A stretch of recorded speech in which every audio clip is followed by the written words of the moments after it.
Hello and welcome to my NPL Week 2 game against Murk, and this time I'm actually doing a proper team builder.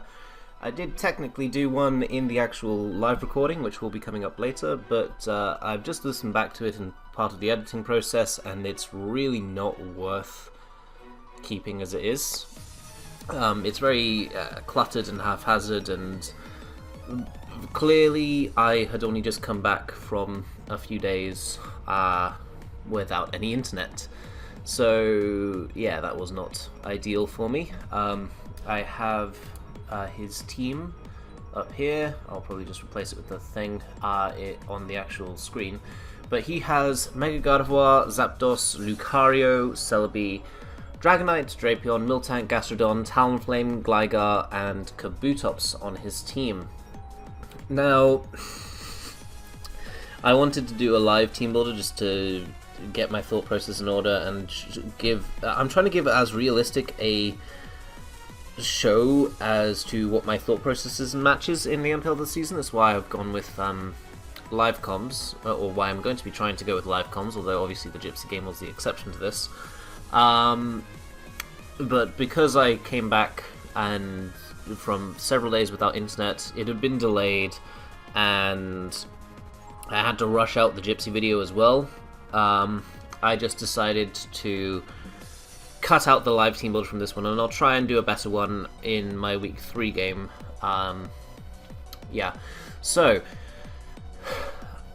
when I came to approaching building this week, I didn't actually start with Nidoking at all. I started with the Linoon. Now, the reason for this is honestly pretty simple.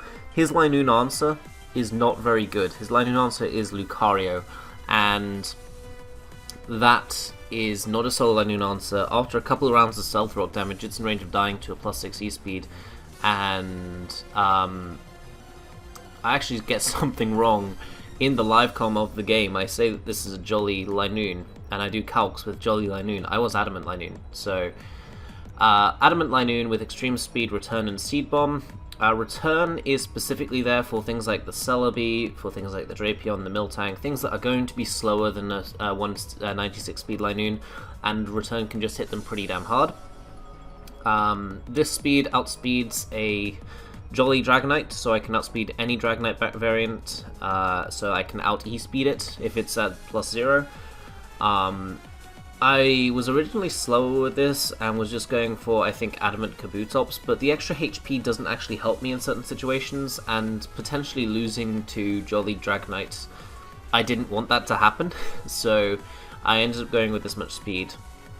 And Seed Bomb is there specifically for the Gastrodon. There's no situation in which Seed Bomb does not hit stronger than Return, so it's just worth having. It also hits the Kabutops just as strong, and those are the only two other normal resists on his team, aside from Lucario, which as I already covered does die to strong moves. Return actually will kill it after rocks, but I can't really risk going for E-speed there, because he could just easily go for Vacuum Wave or something like that. Because Special Lucario actually does make sense in this matchup against me, in my opinion. But yeah, oh well. Linoon is just, it's incredibly fun, and there is a legitimate chance this week that it can sweep. So that's what I went for as the starting point for this team. And as a result, I knew I wanted Rocks, and as a result of that, I knew I wanted Nidoking. And I wanted to Scarf Nidoking, because I just got it wrong. I chose Rocks for Gigalith. I knew I wanted Rocks. Nidoking is good by itself. Nidoking was originally Rocks on this team. It was never Scarf Rocks, it was originally Life Orb Rocks. But Rock Slide hits the Talonflame on his team, Earth Power hits Lucario, hits the Drapion, hits a Roosting Talonflame, hits a Kabutops, Sludge Wave hits everything that Earth Power doesn't, at least neutrally, aside from Gligar, and the Gligar just gets killed by Ice Beam. So that's the reasoning behind this moveset. I ended up scarfing it because Gigalith is actually an amazing stop to Dragonite and Talonflame on his team, and I can just run this investment, also these EVs. So I'm outspeeding a Jolly Dragonite, so that if he DDs, I can revenge kill him with this. The rest just went into attack investment and special attack investment just for the sake of it. These EVs so that a +1 Dragonite EQ cannot kill me, and also I can take 2 Dragonite EQs from neutral. Unless he was something like a Banded Dragonite or perhaps a Life Orb Dragonite, but I was anticipating more along the lines of a DD Dragonite, in which case this set could beat it. And I brought Toxic Rock Slide to deal with the potential for something like Sub or Roost Dragonite being able to beat me 1v1. And then Earthquake is there because Lucario is a threat, and I cannot afford to give it free setup. So yeah, that's the purpose behind the Gigalith. And Gigalith was added to the team, and then Nidoking became Choice Scarf. It was originally Life Orb 3 attack with that Rock Slide, but I saw that the only thing that could really take on special attacking Nidoking on his team was probably the Talonflame and the Gastrodon. Gastrodon I have other ways of wearing down, and just by putting Rock Slide on this, I just ensure that the Talonflame will not be an issue for me. Also, this means that I can hit something like the Zapdos harder than I otherwise would be capable of, and gives me, like, it's just generally an okay coverage move. It's not going to be perfect, it's specifically there for the Talonflame, and as a Scarfer, which outspeeds the entirety of his unboosted team, and it outspeeds most of his boosted team as well. Like, the only thing that can outspeed this is something like a Scarf Celebi or a Scarf Lucario, and I mean, he could set up Rain for his Kabutops, which I did actually see in a mock, but if that's the case, I do have Gigalith that can always come in and reset the Rain, and they'll be fine. So up next, I added these 3 at about the same time, and I didn't actually put nicknames on them, and I must remember to do that for my next week game, because that would be, I actually really want to include nicknames. So Mega Scizor was just SD, Facade, Bullet Punch, and Roost. I didn't have time to come up with a more complex EV spread, as I said I was without internet for most of the week. But essentially this came about because Gastrodon is incredibly annoying for a lot of my team. Just looking at these Monza 6, Gastrodon comes in quite easily on half of them. The Tapu Koko, the Gigalith, and the Nidoking, and just sits there. Whereas with Swords Dance Facade, Mega Scizor, I can come in on that, and even if he burns me, I'm not that scared because I do have the Facade to banish it. Also, this accounts for potential things like Discharges or Static from Zapdos, Wisp from Gardevoir, stuff like that. Flame Body from Talonflame I can still hit decently strong with Facade. And BP at +2, it's still doing a fuck ton to Mega Gardevoir, and it's still hitting the benchmarks I need it to. I can't kill Lucario with this set, which is a bit of a downside to the set. However, I'm okay with this because Lucario is not as much of a threat to me. Although in the actual game I realize, oh no, if these are specific Lucario set, it could be a big trouble to me. But anyway, Scizor, I just felt in the team building process that if Lucario is ever in on Scizor, Scizor's going to have an SD up. I'm never allowing Lucario just the free opportunity to come in and set up on me.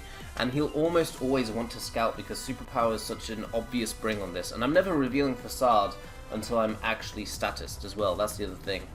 So I felt like the Scizor was just generally a good set this week. It doesn't have Stab U-turn, but it can of course just threaten that Celebi out. Celebi will almost certainly be running HP Fire if it does come. And as will Dragonite be running Fire Punch and stuff like that, so not exactly unlikely there. But it's strong and it's reliable and it's just generally very good. As a defensive mon, it comes in on the Miltank, on the Gastrodon, it can set up on them, and offensively threaten, while also providing a defensive niche in checking the Mega Gardevoir, checking offensively things like the Drapion and the Dragonite and the Kabutops and stuff like that, just by virtue of its sheer bulk. So yeah, up next I put on the Salamence, which was just DD, Dragonclaw, Fly, and Roost with the Dragonium Z. The reason I went with Dragonium Z is so that I could kill the Zapdos at +1. I didn't want to go Outrage because I never wanted it to be locked in a situation where I could then just be 1v1 versus a Mega Gardevoir. And honestly, I think that Fly is fine even without the Flyinium Z, because I can go for it very easily just versus Celebi, versus Talonflame, versus anything in which I might want to guarantee the kill on by virtue of that extra power. Mega Gardevoir, yeah. or by virtue of me just generally being not weak because I am still a Salamence. Fly hits the things that don't get hit by Dragon Claw. Like Lucario is neutral, the Lucario is neutral, and that's pretty much his only real dragon resist aside from Mega Gardevoir, which obviously Fly is neutral to that too. The two of them just have good offensive coverage. Fly is stronger than Aerial Ace, and I can't really run Aerial Ace because kind of obvious reasons. And then Roost so that I actually have Bulk. Now what this Bulk does is it means that I can Roost on a Zapdos if I need to.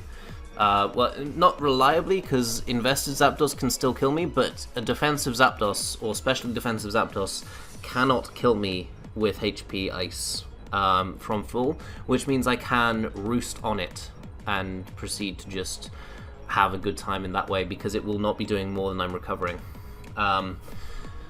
And this speed is all that I need. This is outspeeding Adamant Kabutops or Scarf Kabutops at +1, either or. It also outspeeds Talonflame at +1.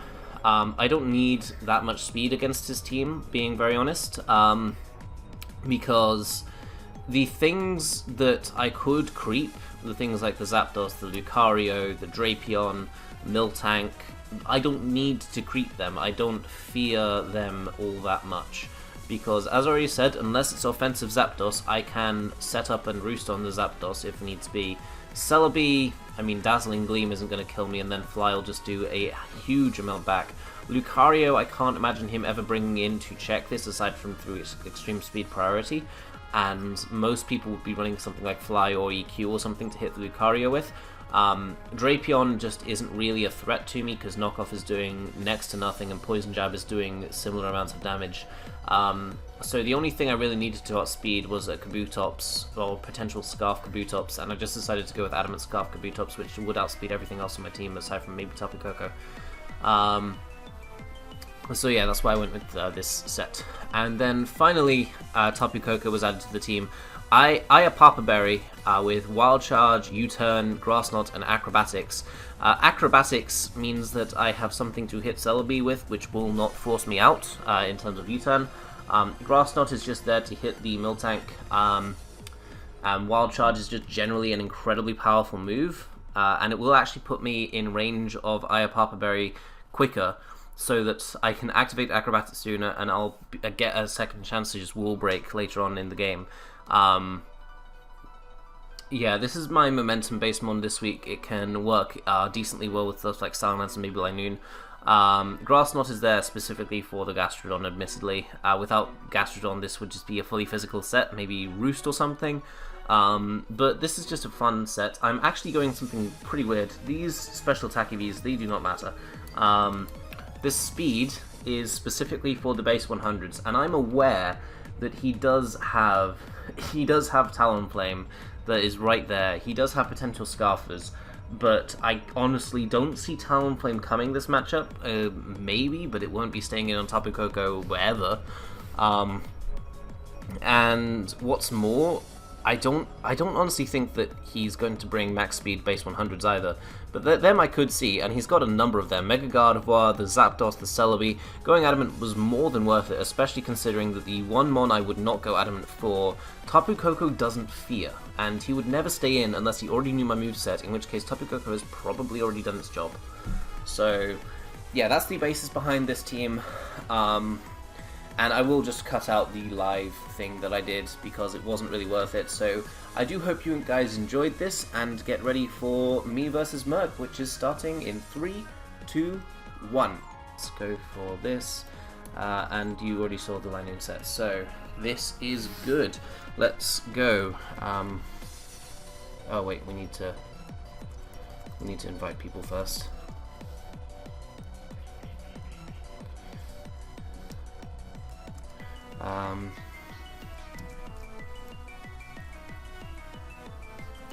I'll drop the link in the chat.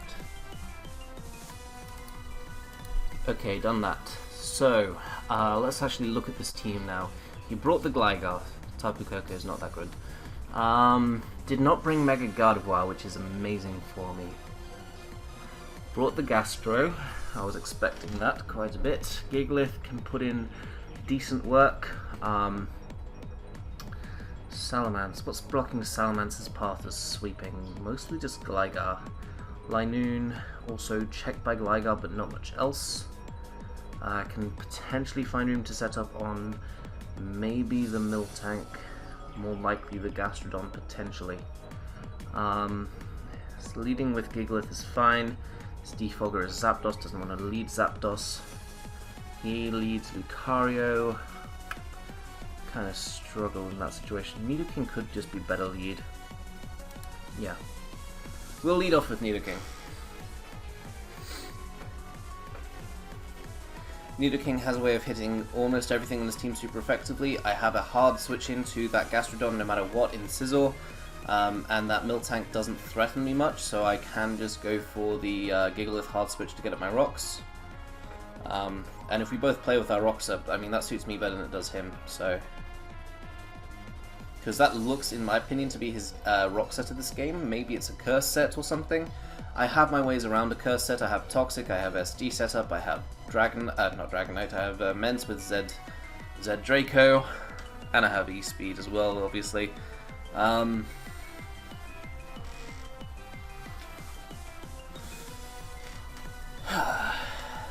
So... Oh yeah, we're meant to play with timer on.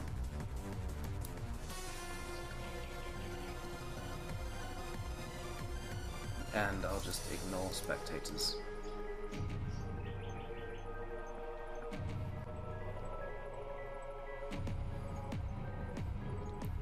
Leads off with Gligar. I see no reason whatsoever to not just be really normal and just go for Ice Beam. Potentially invites in Lucario. He wouldn't hard switch in Lucario this early though. I don't think he would. I imagine his switching is just easily Gastrodon, in all honesty. Shouldn't stay in, but it's nice just to get him into routines, so I can try and take advantage of that later. Does go hard into Gastrodon. I am Sheer Force, so I cannot freeze him like I did last season, which is unfortunate. It's always nice to get that freeze. But generally doesn't matter that much in comparison.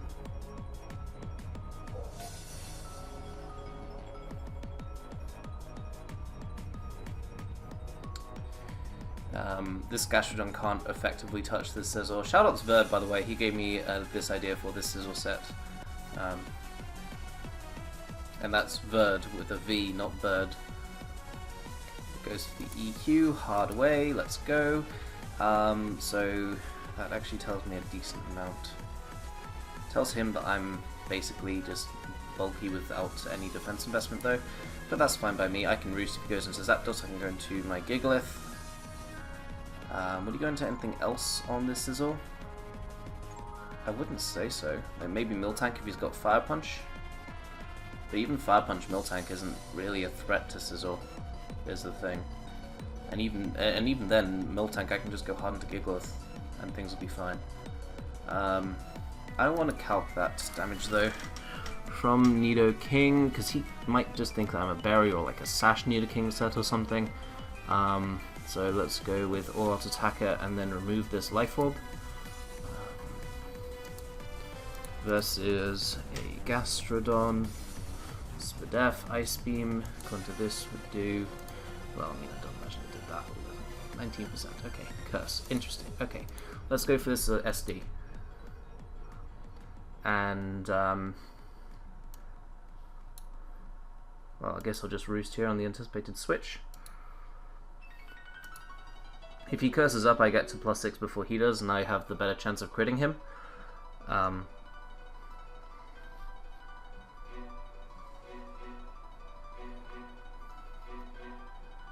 I don't mean that in terms of logistically, like I'm attacking first, which is the case. I mean that in terms of I'm luckier than he is, so... Oh, that's going to come back and bite me. I already know. I can see this here, like Heatwave Burn in my my Gigalith. He should just double into Gastrodon, in my opinion. Goes for the Heat Wave. Didn't happen. Amazing. So let's just set up my rocks. His Defogger is probably this, in all honesty. Either this or the Gligar. Gligar would actually be better for him to just go hard into it here because it has immunity, potentially. And I mean that literally, it might have the move immunity. If he's brought Gligar, realistically, it's not likely that the Zapdos is his defogger. I'd imagine Roost and an Electro-type move here. So going into Nidoking is actually my play. As he does go hard into Gligar, amazing for me, and I am 100% making this Ice Beam play.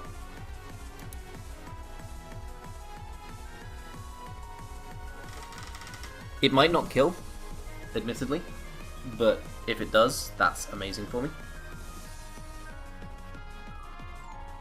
Goes into the Gastrodon, which is fine. Kind of anticipating him to just go for the same move here, but honestly I can go into Salamence. That would be nice. Salamence, anticipating like EQ. Could be Ice Beam on Gastrodon, but I've got like investment you've seen, so I don't actually get 2-hit KO'd. Or rather I shouldn't, because I don't get 2-hit KO'd by a Zapdos' HP Ice if I Roost on it. So that's how bulky this thing is.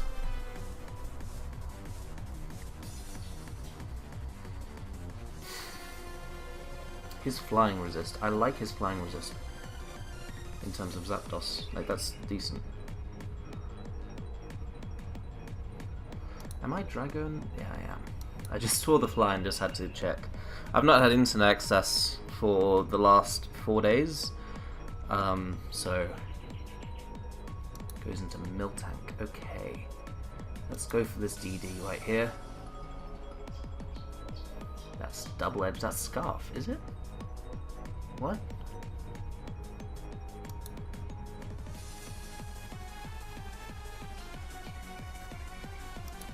Is that Banded? Miltank versus Salamence. Let's give you like double edge. Nope, double edge.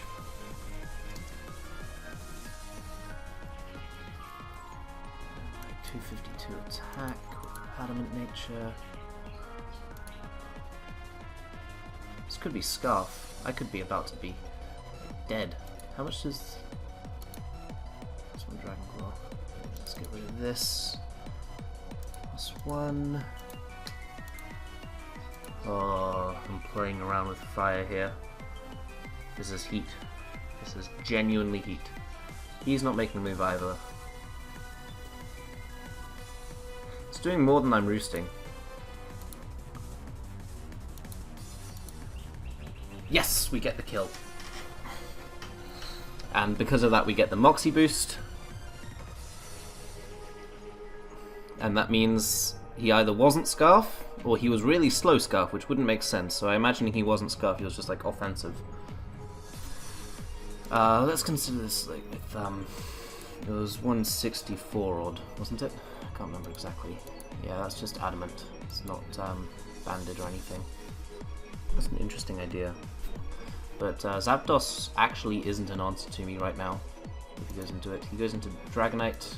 Let's have a look at this. Dragonite, Supersonic Sky Strike, give it the speed, does not kill me. Play is 100% to Dragon Claw. Or is it to Roost? If I Roost on his E-Speed, and then he... Well, I mean, he must go for E-Speed here. Oh wow, that's banded. Okay, that's fine by me though. Because, yeah, that's fine. Hang on. How does Linoon take this? Belly Drum, banded E-Speed. Doesn't actually do 50%. Wow. It's tiny. I'm 64. So... does do 50%. But let's see, he might be crit me. So let's look at this +6 after rocks, so no multi-scale. Kills. How about Lucario here? After rocks, roll in my favor.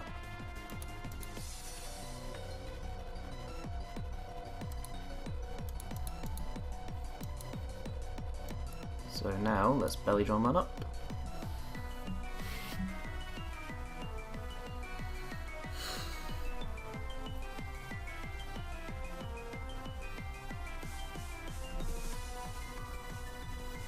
That has to be banded.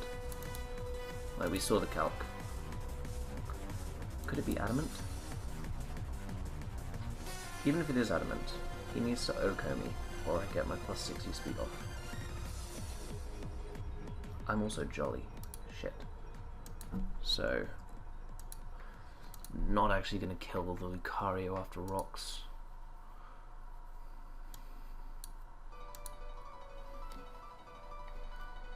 But I can do a lot of damage with it, and that's good. And if it goes into Gligar, Gligar doesn't die from here, from E-Speed, but it might take a huge chunk from the turn. But he should know to go into Lucario, though. What do I have on my team that would make him run Jolly Lucario? I guess Nidoking? I'm picking up a kill here, at least with Linoon, so that's good.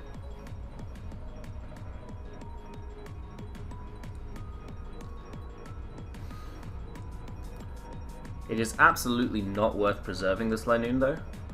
So, if he goes into his Lucario, 100% my play is to just E-Speed it. Gastrodon. Even Rindoberry Gastrodon takes more from Thingy than it does from... yeah, more from Seed Bomb than it does from Rindo... Where's Rindo? There it is. With a bold... yeah, still guaranteed kill. Lucario Gligar. Gligar, defensive. Give this thing a return. Because he could be Spadef as well, and that's a roll. He can't outspeed me. Gligar literally is not that... well, I mean, it is that fast, but... oh! Oh, that's frustrating. But this is fine. I'm fine with this. Because we can go into Tapu Koko, and then U-turn. Do I want to risk U-turn not actually doing like 2% to a Gligar? I do not. I'm going for Grass Knot. I just suddenly had this vision in my head of fucking like, it doing nothing. I need to be a bit careful of the Lucario. I need to make sure I don't lock myself into a Poison or Ice type move with Nidoking. Or Rock type move. I need to always click Earth Power with Nidoking, which is unfortunate, but that's the way it works sometimes.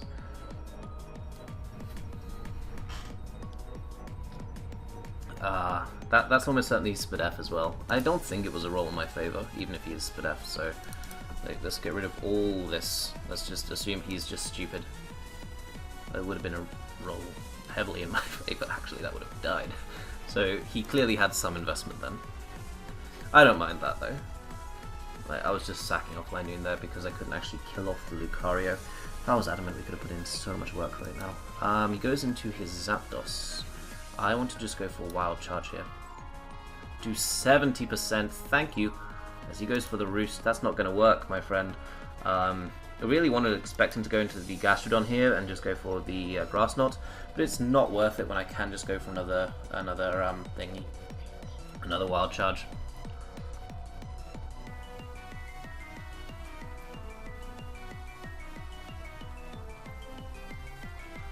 Especially because the Zapdos will now be coming in next time at about 40%.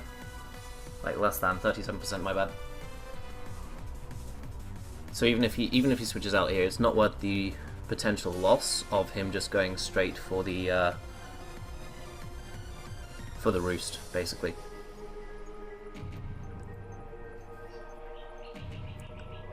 Physical Tapu Koko is so fun.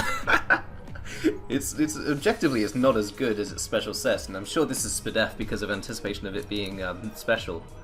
But I mean, Zapdos. Let's assume he's Spadef to take on this thing a bit better. 252. Careful versus Tapu Koko. Now let's give it actual investment. It wasn't rash. Let's give it brave just because speed doesn't matter in the calcs. So, wild charge. He's obviously got some. I'm not magnet. He's obviously. Oh, he might actually not have any defense investment at all. Mixed Cocoa is just good. So, let's say his Gastrodon comes in. It's not got Earth Power, it's got Earthquake. And let's change this to the Impish as a result. Would kill from here. No, it wouldn't. It does go into Gastrodon, okay.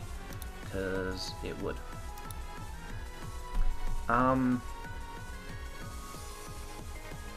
There's no reason not to just go hard into Sizzle here, though.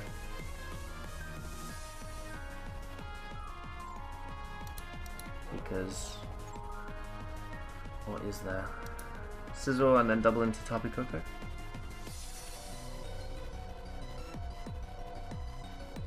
Can Nidoking take? Let's just have a look at this.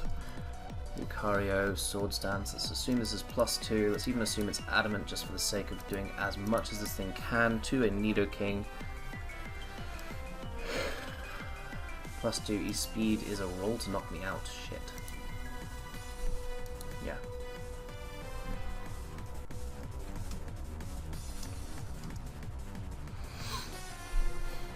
I'm fine with him being off timer, it's just, it was a new rule that we implemented this season.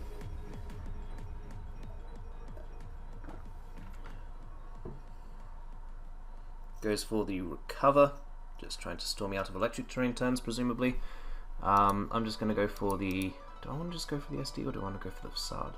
Or do I want to predict him just to stay in and... Yeah, let's go for that. Not stay in, switch out. Goes for the Curse, Unfortunate. Let's just U-turn here. No, he's not to. Gigalith has a Sugar Berry, and I have faith in it. Yeah, that's not killing from here. Actually, could. Shit. But he's at -1 speed, so I'm fine. We get the Toxic off. So Gastro will not be that much of a threat. Now let's just Rock Slide. Use Leftovers, that missed, unfortunate, but it doesn't really matter, being honest. I'm just trying to get the flinch here so that he can't recover up. Doesn't matter.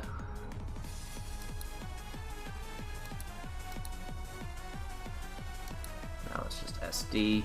He's at +3. That is enough to 2-hit KO me, but he's slow, so I can just Roost.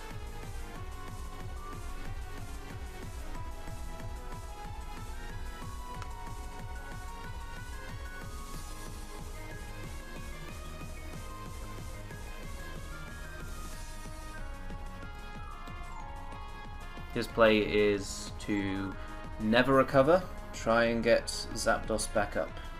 So he goes hard into the Zapdos here, that's fine by me. Let's try and just go for a Facade here, as he goes for the Heat Wave and just kills me outright. But Gastro is now weak. Let's go for this Wild Charge.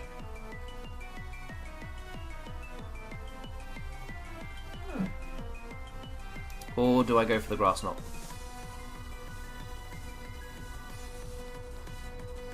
It's worth just going for the Wild Charge. Killing off the Zapdos, we get a crit. Sorry about that. But now it does not matter because I believe that I can put Gastrodon guaranteed in range of Scarth Earth Power. So let's just have a look at this. Gastrodon, assume fully Spadef. Let's actually give this thing a move. With the Sheer Force. Does 30% min, and Grass Knot is doing like 40% min to Gastrodon, so I think we guaranteed win this. Unless maybe, how do we lose this? Scarf, Lucario, I believe we're out of range of a normal Lucario's hit, so let's just have a little look at this. Tapu Koko, OU All Out Attacker, give this thing a Grass Knot just so we can see this damage. We are not Life Orb. We are never Life Orb. No one is ever Life Orb. 41%, okay.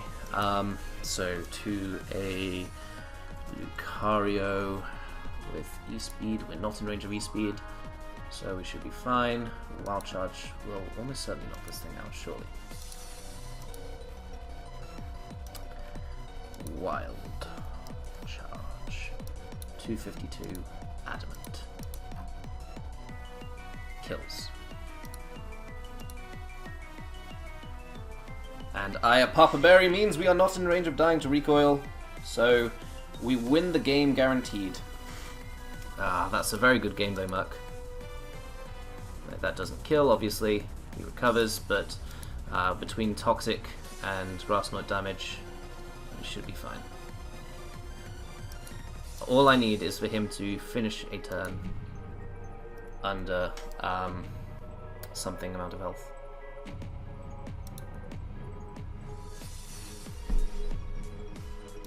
And that's the amount of health. GG. That was a very close game. He pulled it back. I thought I was in a very good spot towards the end there. So, but no, very good game to Murk. Check him out in the description down below. I hope you guys enjoyed. I now need to go and record my week 1 game. Thank you all very much. Bye.